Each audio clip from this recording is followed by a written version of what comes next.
Hey guys, this is Candle, and it's time for a new gaming pickups video. I told you it wouldn't be that long. I do have another good stack here. Remember, I'm trying to reach about 1,250 games by the end of the year, so I need an average of about 10 to 11 games per month. And I have 11 games here, so we're going to go ahead and start off with the only new release I got, which is Persona 3 Reload. This is a remake of Persona 3 that just came out. I picked up the PS5 version. I have not played this yet. You can see it's still sealed. The biggest reason is because I know Persona games tend to be pretty long, and there is another very big game coming out at the end of the month here that I'm very much looking forward to playing. So I didn't want to get too invested into this just to drop it for Final Fantasy VII Rebirth here on the 29th. So I haven't touched this yet, but I am looking forward to playing it. I never did really got into Persona 5. That's really the only one I've ever played before. But since this one is a little bit earlier, even though it's a remake, it should be a little bit simpler in terms of gameplay. So I'm hoping I can maybe get into it that way. If not, I might end up going all the way back to the PS1 with the original Persona. But yes, Persona 3 Reload. Next up is a trio of games that I played on Game Pass.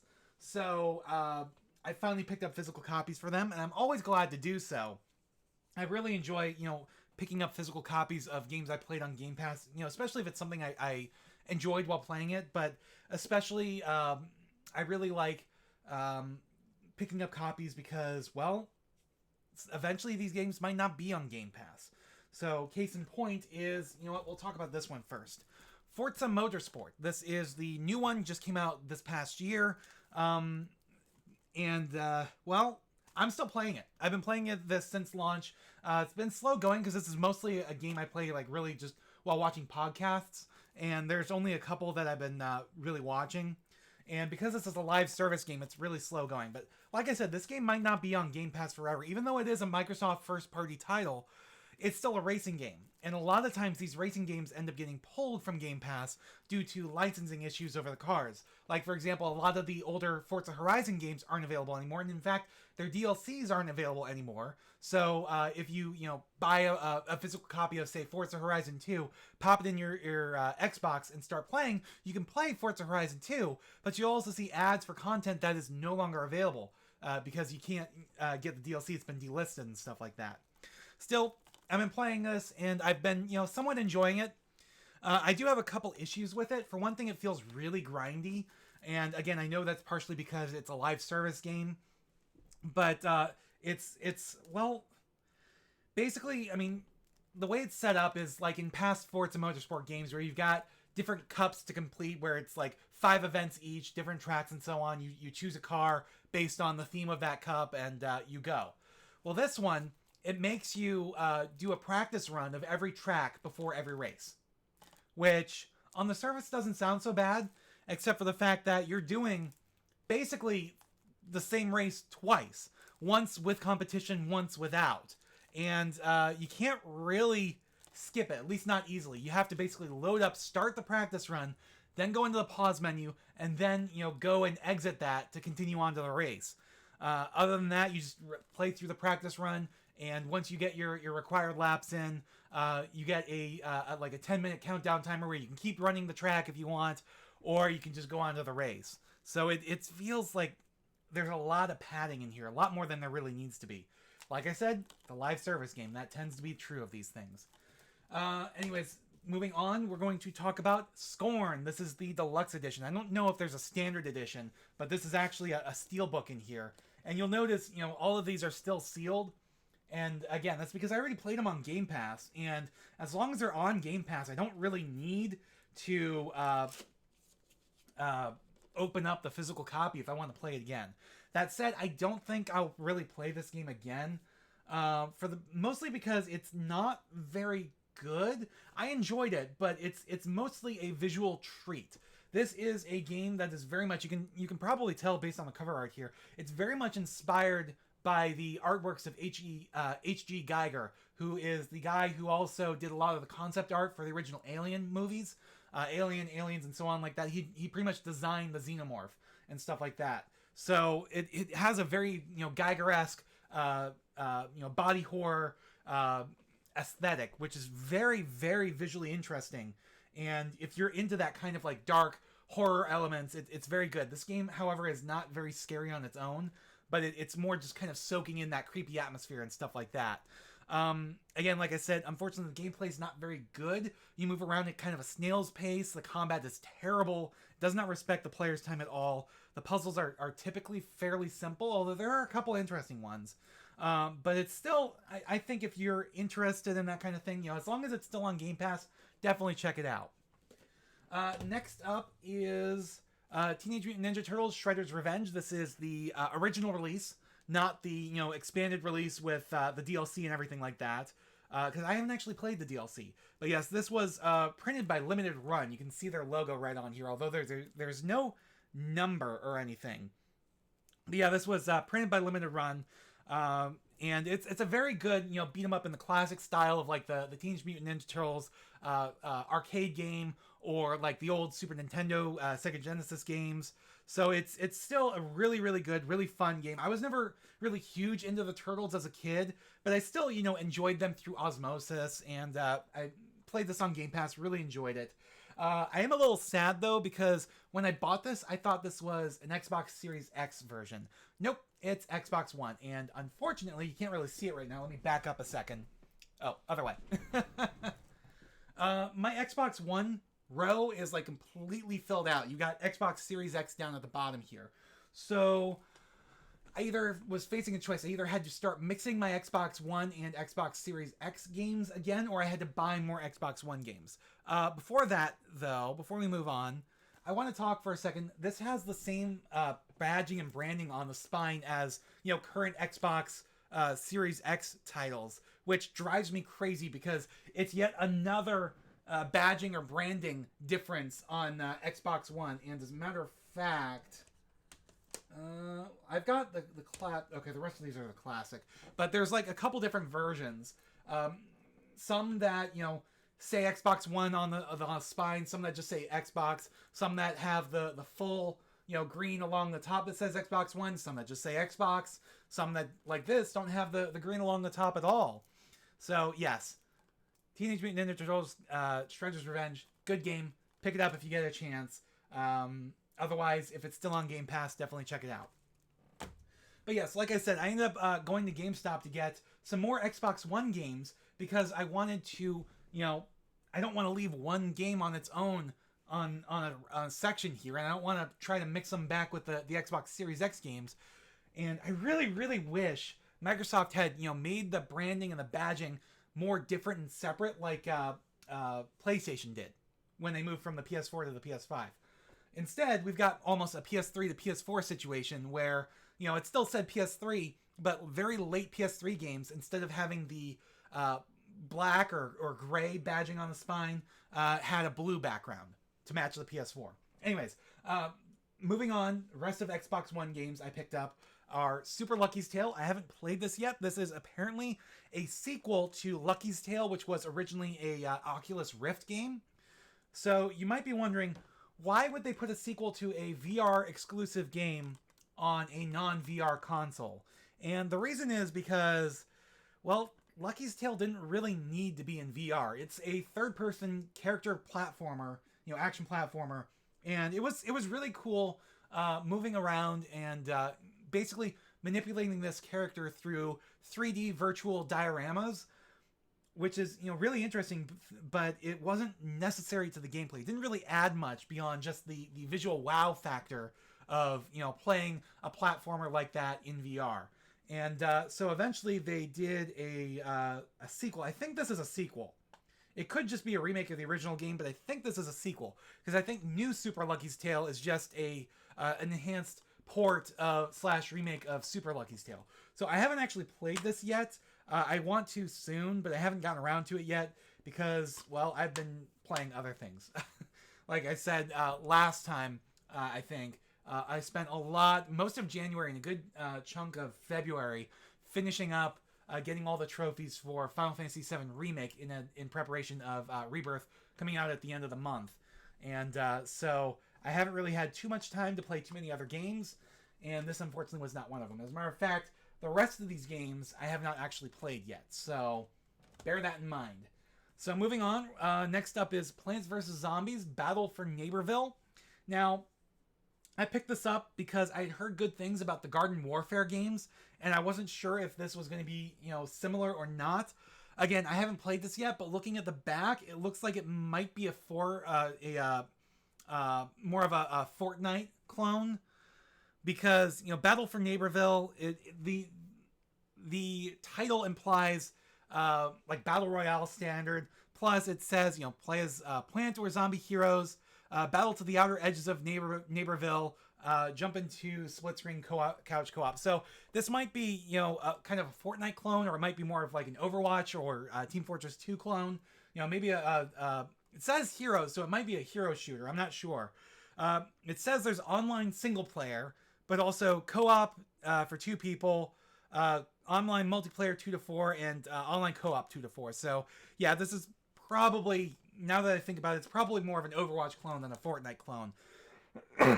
But it's still, kind of interesting. Glad to add it to my collection, but it does require internet, so eventually this game will go offline, and this will just be basically a dust collector on my shelf. But I'm still glad to add it to my collection, just to have it as part of history. Even if the game itself becomes lost media, at least some of the data is still here, and some of the game itself is still here, and so on. It'll still exist in some form, which is a huge thing for me. And also the reason why I picked up the next copy, although the copy they ended up handing me at the store is, I think, a little bit rougher than the one I picked up off the shelf, because it looks like somebody's dog got a hold of it. And that is Call of Duty Black Ops 4 with the weird, tally mark 4 instead of, doing a traditional Roman numeral 4. This game, when it came out, was really weird because there was no campaign. There's no campaign for this game. And Call of Duty is known not only for its multiplayer, but its campaigns, which get progressively shorter and shorter. And this year they just skipped a campaign entirely. Now, this isn't the first time this actually happened for the series. Black Ops 3 on the 360 did not have, on the PS3 and 360 did not have a campaign. It was just purely multiplayer.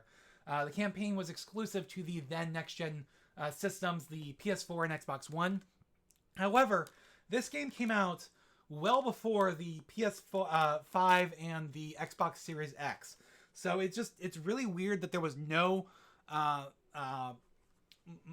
campaign for this. But this was the start of Call of Duty Warzone, which is the live service Call of Duty that they've continued and updated progressively with each game since then. So this one it's Blackout. It introduced that the new Battle Royale experience for Call of Duty. And then there's the traditional multiplayer and zombies and stuff like that. Again, I'm probably never going to play this. Probably never going to pop this into my Xbox. And when Call of Duty Warzone eventually goes offline, so too will this. And it'll never be playable again, probably. But I'm still glad to add it to my collection, because now it means I have every Xbox One Call of Duty game except for the Xbox One specific version of Black Ops Cold War, which I originally had but traded in because at the time I wanted the next-gen version. And I might eventually get that. Now, you might be wondering, I just said that I had every Call of Duty on Xbox One except for...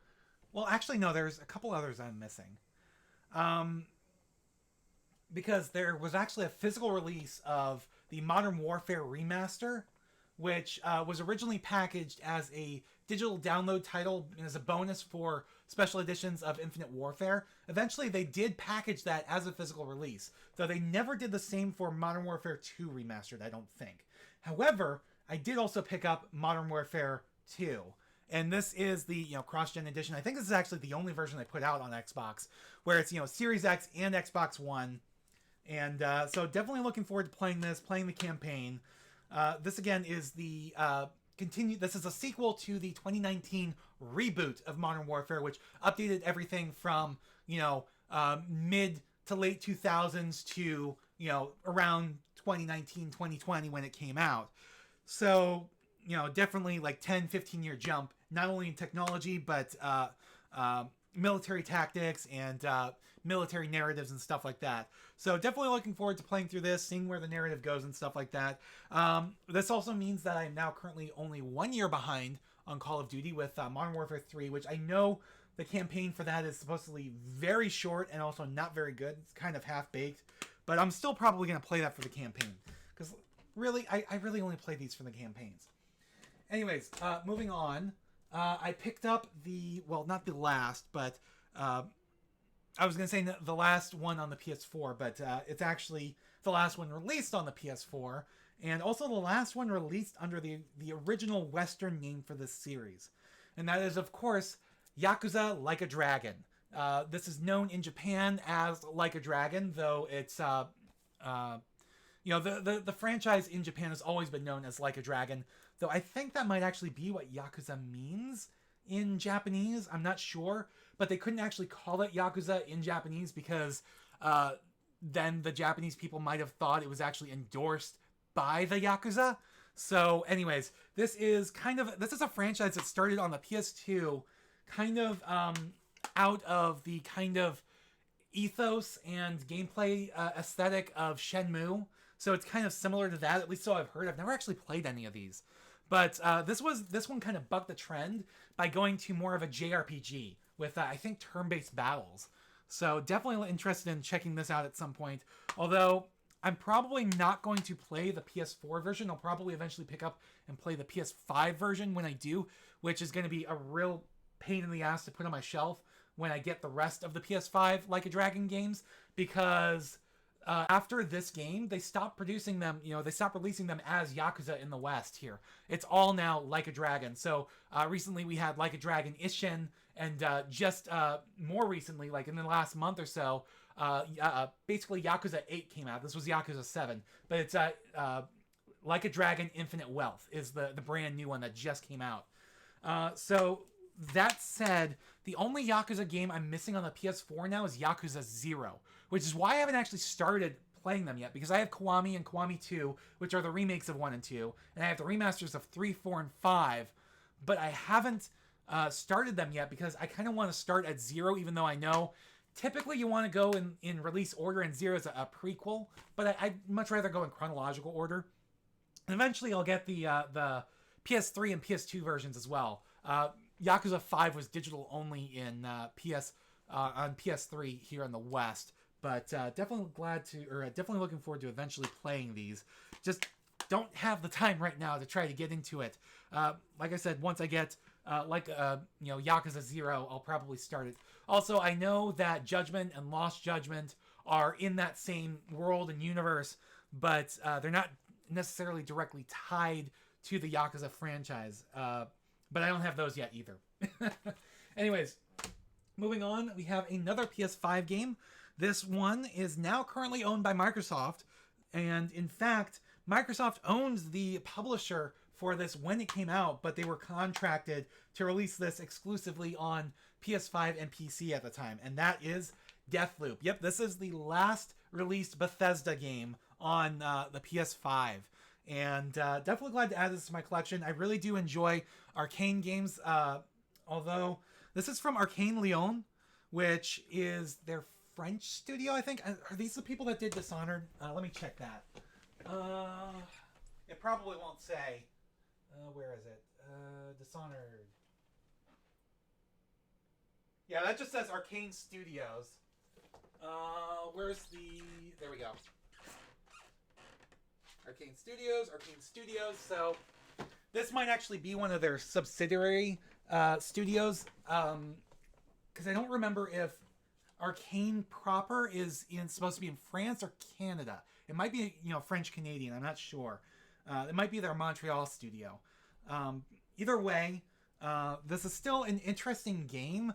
However, I've been putting off getting a copy or playing this for a long time, partially because it involves time loops, and I'm not a huge fan of time loops in games, mostly because it's actually not specifically time loops I'm not a huge fan of, it's time limits.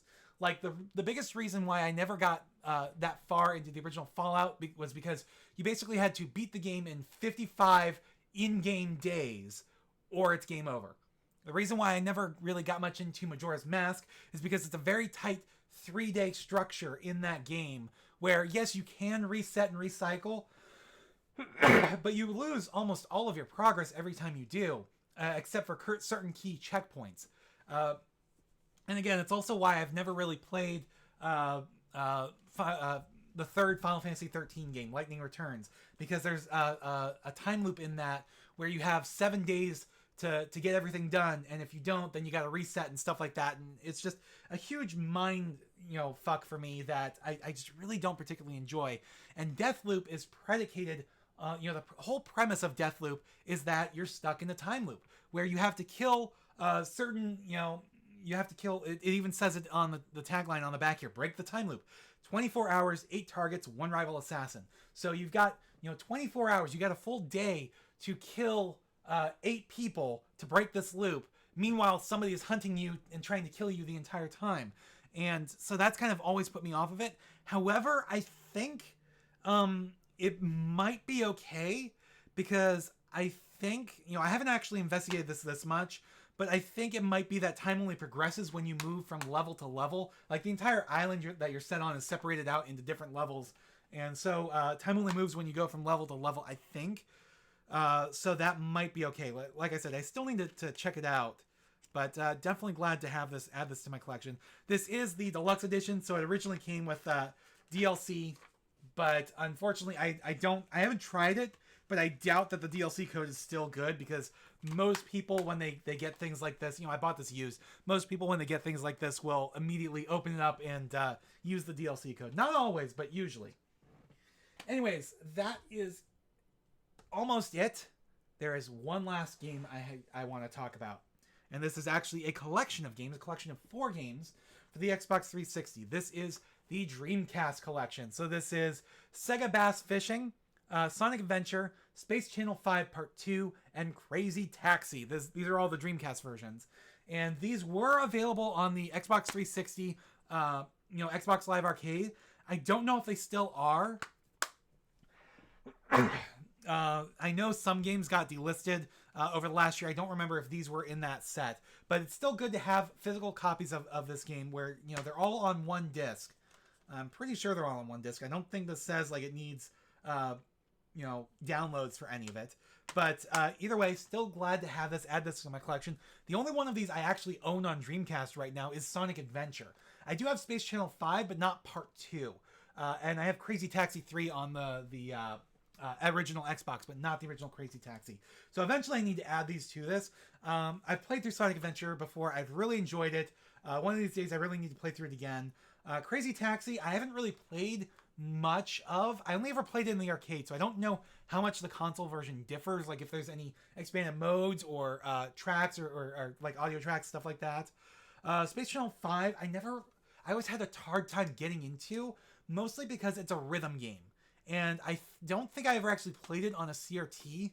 And unfortunately, modern LCDs and modern displays and stuff like that add too much input latency and lag to really play a rhythm game that's intended for tight controls and stuff like that for CRT play, which is like near instantaneous.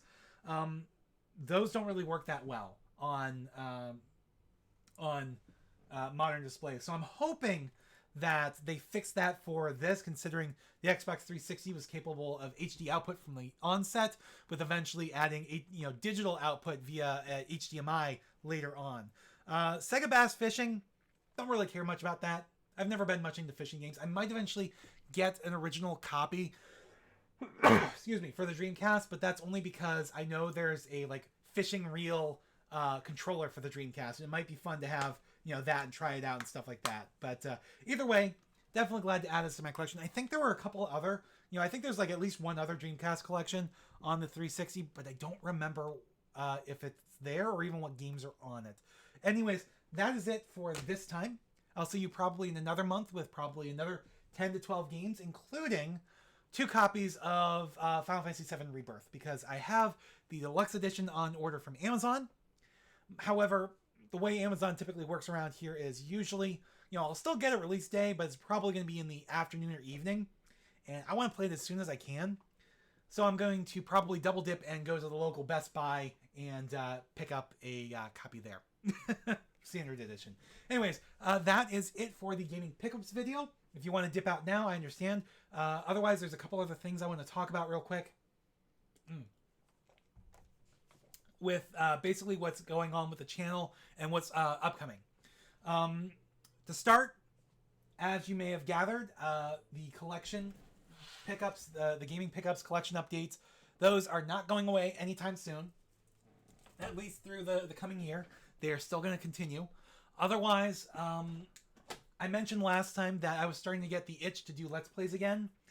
I don't think that's going to happen. Every time I start thinking about sitting down to do a Let's Play again, I start remembering why I stopped.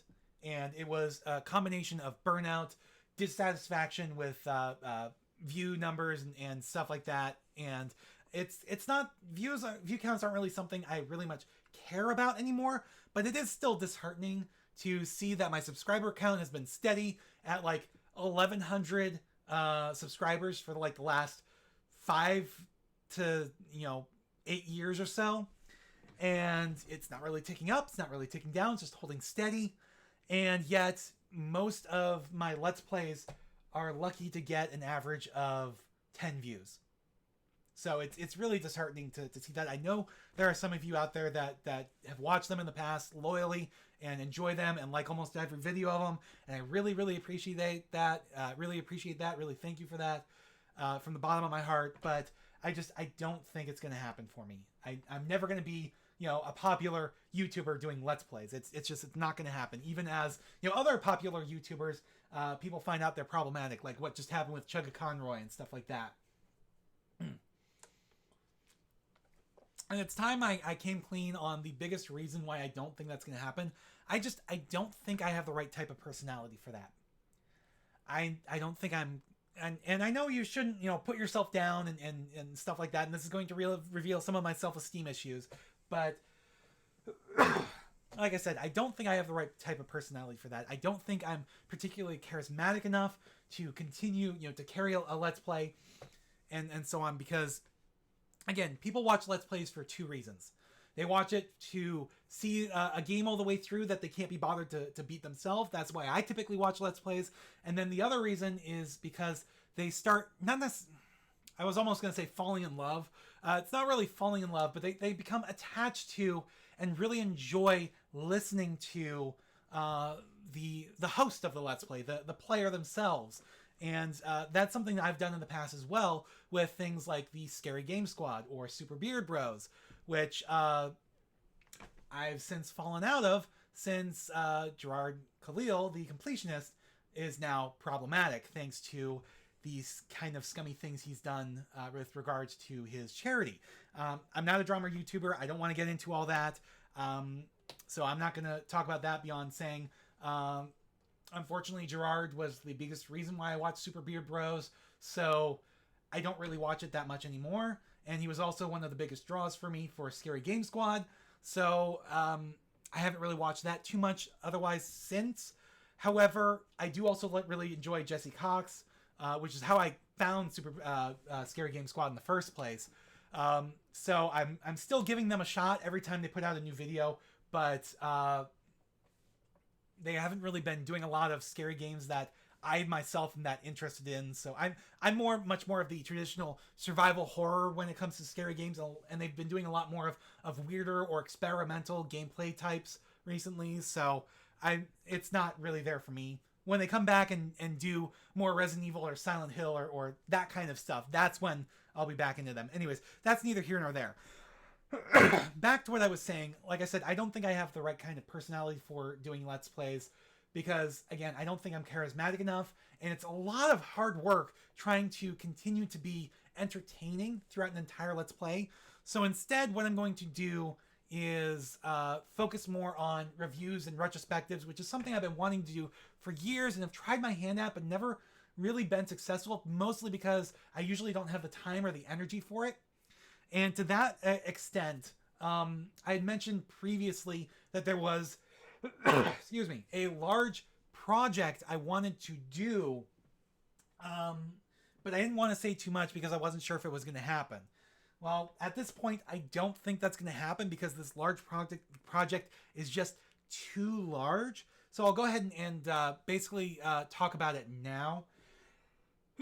And if somebody else wants to do it, I would be more than happy to support them through that because this is the type of video I'm very much interested in seeing. Haven't really ever seen done too much, at least not the way I would like to see it done.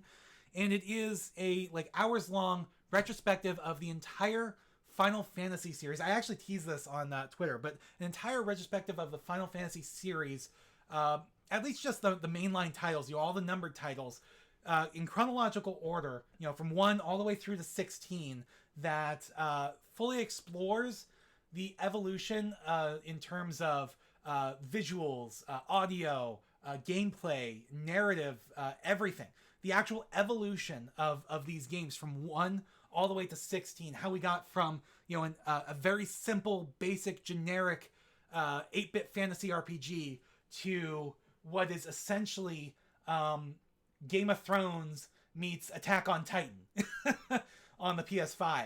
And again, I would very much enjoy it watching a video like this. I know there are other creators out there who've done similar videos in the past where they do like an entire series retrospective. Like Nick 930 does a lot of series retrospectives where he talks about like all the main entries in a franchise in order, but he focuses more on, at least when I was watching him years ago, when he started out, he focused more on the development history and the choices the developers made during development, rather than the actual gameplay mechanics and narrative and stuff like that of each game. And I don't know if he ever did Final Fantasy. I know he did a lot more action-oriented games. I don't know if he did Final Fantasy. There was another YouTuber I watched not too long ago who also, again, did something similar. I can't remember the name of the channel right now, but they kind of blew up when they did like every Final Fantasy, every Indiana Jones game. And they also did other things like every Lord of the Rings game, and I think maybe every Lego game, where again they go through, they talk about the original games, and they do basically mini reviews of each game in chronological order. They don't talk as much about the development history, but they also don't really talk about the evolution from game to game, like what changed, what was added, what's going on. But the Lord of the Rings one was actually really interesting because of the differences in the development history and how the license got split between 2 different studios, because one studio had the rights to make video games based on the books, whereas the other had rights to make video games based on the movies and stuff like that. And it was really, really interesting. Really good. But that kind of a video takes a long time to make. Like, you're talking, especially to do it right with the proper amount of research, the fact that you're playing, ideally each game through to completion, and the fact that the video itself is going to be hours long. I don't have the time or the energy to do something like that. So instead, what I'm going to do is I'm going to take elements of that, where I'm going to talk about, the evolution of games in their respective franchises like that. But I'm going to do it game to game to game, video to video to video. And I am going to start with Final Fantasy. So Final Fantasy 1. You may notice I have a new chair. I finally got my new chair. It's a Secret Labs Titan Evo. This is actually the 2022 model, I believe, not I think the most recent one is the 23 model. It was on sale. That's why I got this one. Honestly, I didn't much care beyond that. I'm really enjoying it. I just got it. So time will tell to see if it holds up well. But because my last gaming chair I had, I didn't much enjoy, but it was also a really cheap one. This thing was like $500 on sale. So this is supposed to be a really, really high quality, really good one. This is supposed to be a really reputable brand. They do a lot of sponsorship deals. This is not sponsored. They did not give me this chair. I bought this with my own money.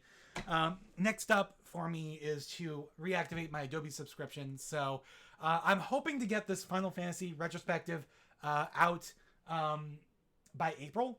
I'm hoping it'll be only take me about a month. You might be wondering, if you're playing Final Fantasy VII Rebirth at the end of the month, how are you gonna have time to do a retrospective of the original Final Fantasy as well? Well, I'm actually taking a personal day as well as the next 2 days off on the 29th. So that's 29th, 1st, and 2nd. And then I'm on vacation starting the 3rd. So that's, a total of 10 days. If my boss is really nice, maybe she'll give me another 2 days at the end of my vacation. So it's, 10 to 12 days where I can play Final Fantasy VII Rebirth nonstop. I'm not planning on 100% completing it first go. I'll probably come back to it just before the third game comes out, just like I did for the first one here, and get all the trophies then. So I'm going to run through that game as quick as I can, and then once I'm done, March will be dedicated to mostly playing the original Final Fantasy and researching it and writing the script. And then, like I said, I've got to reactivate my Adobe subscription. That's the next major expense because that's going to be like another $500-$600 for an annual subscription. And I'm looking at my calendar now to see what's coming out in March that I want to play. Because there are some games: Outlast Trials, Homeworld 3, Unicorn Overlord, Alone in the Dark, Dragon's Dogma 2, Princess Peach Showtime, Rise of the Ronin. So those are all the games coming out in March that I'm interested in playing. I'm probably not going to play most of them, but I may talk about them a little because I might actually buy a few of them. Anyways, that is going to be it for now. I don't want to make too many promises, so like I said, look towards more gaming pickups videos. There's definitely going to be one in March when I have another stack of games to talk about. Look towards a Final Fantasy retrospective sometime in the spring, probably on the near horizon, sometime in the spring. Like I said, I'll try to get it out by sometime in April, but I don't know if that's actually going to happen by then. It might be more like May. We'll see. I have a feeling, as much as I don't like editing, once I have the game played, recorded, and the script written and edited, the video editing will come together fairly quickly. So anyways, that is it for now. Thanks for sticking around if you have. I'll see you guys next time. Thanks for watching. Please remember to comment, rate, and subscribe.